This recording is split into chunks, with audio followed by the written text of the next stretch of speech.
In the world of intelligence, connection is a purely emotional state, one that is significantly easier to manufacture than spontaneous physical chemistry.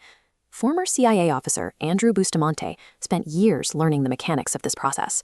Intelligence agencies train operatives to connect with targets by stripping away romantic notions and focusing on raw emotional alignment.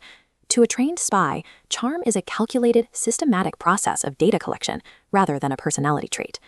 To prove the efficacy of these methods, Bustamante challenged psychology podcaster Francesca to a live psychological game disguised as casual small talk. Before beginning, he warned her that the upcoming conversation was entirely fake. He instructed her to resist him, to remember she couldn't trust him, and to deliberately guard her information. The exercise tests whether a trained operative can extract a target's personal history in mere minutes, even when that target is fully warned and actively trying to defend herself. Bustamante opens the exercise with mundane questions. He asks about the frequency of Francesca's visits to her home in Romania and identifies the family members she holds closest. This is a technique known as elicitation. The operative asks completely open-ended questions while volunteering zero real personal information in return.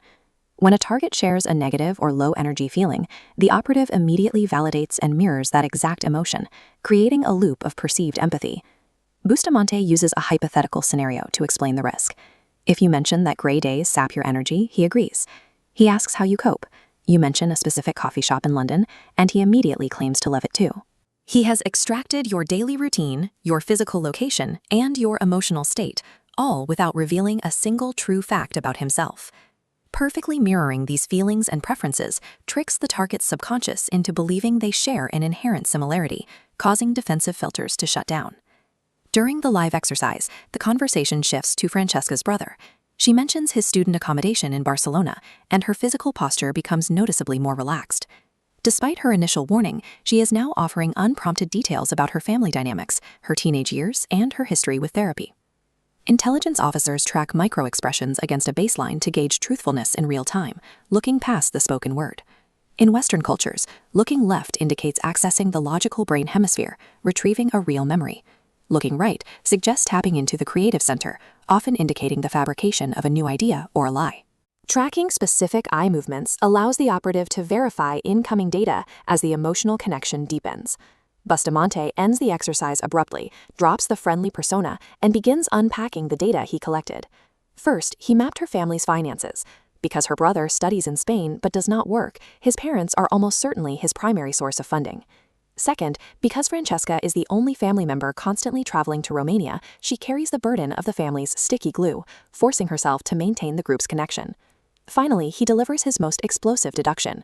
Because she bonded with her brother over hardships but excluded her parents from that bond, Bustamante concluded that the childhood trauma they shared was caused by their parents. Francesca's visceral reaction confirms the profiling is nearly 100% accurate. In less than 5 minutes, an operative used casual small talk to map out a target's financial dependencies and childhood traumas. Ultimately, charm is the direct result of acting as a calculated mirror to another person's current emotional state. Identifying and reflecting a target's values signals that you are like them, which triggers a subconscious assumption of trust. These intelligence tools can be used ethically to win over hesitant business clients or to verify the authenticity of a new date. Applying these techniques at home can bypass defensive filters to build stronger, more communicative bonds with children. Ultimately, whoever controls the flow of questions controls the depth of the connection.